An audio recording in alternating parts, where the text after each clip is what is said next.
Ito mga boss, dahil nga ay napakalapit na talagang bakbakan ni Cuadro Alas Casimero at Luis Pantera Nery mga boss, ay talagang excited ng ating mga boxing fans. So 12 days nga lang mga boss ay makikita na natin ang bakbakan ni Casimero at Luis Pantera Nery sa bansang Japan. So ang mga boxing fans natin ngayon excited na at nagwo-worry din sapagkat itong kampo ni Casimero mga boss ay hindi daw tinupad ang sinabi nila, no? Na kukuha daw sila ng nutritionist o strength conditioning coach mga boss, dahil hindi naman daw talaga basta-basta itong kalaban si Luis Nery.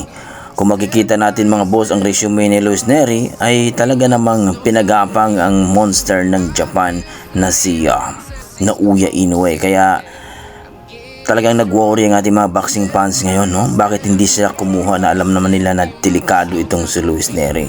So alam naman natin mga boss na mas kampante itong si Cuadro Alas kung itong si Jason Casimero lang daw ang kanyang trainer. So yan ang ating mga boxing fans mga boss, ay nagwo-worry lang daw talaga. Dapat daw hindi tinipid ni Casimero ang kanyang training, no?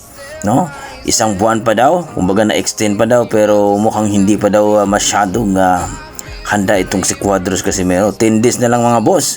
Nagwo-worry sila baka hindi makuha ang tamang timbang ni Casimero. Baka ma-overweight daw ito. Dapat daw talaga lumaban na sila dito sa featherweight division. Hindi na sila nag-catch weight ng 124. Kaya nga mga boss, ayon sa ating mga boxing fans, talaga nag-aalala sila.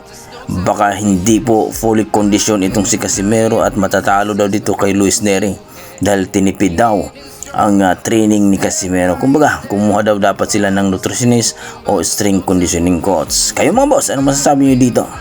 Handang-handa na ba talaga o 100% na ba talaga itong si Casimero dahil 12 days na lang ay makikita na natin ang bakbakan ng dalawang ito, si Casimero at Luis Nery sa bansang Japan? Please comment down below mga boss kung ano po ang inyong mga opinion. Sa kabilang banda, napag-usapan po natin itong si Carl James Martin versus Philippus Nitumbo mga boss, na talaga nagkainitan ito. Ayon sa kampo ni Carl James Martin mga boss, dapat mag-offer daw talaga itong si Philippus Nitumbo dahil magandang laban daw talaga ito. Ayon sa ating mga boxing fans, talaga makikita daw natin dito kung hinug na ba talaga itong si Carl James Martin.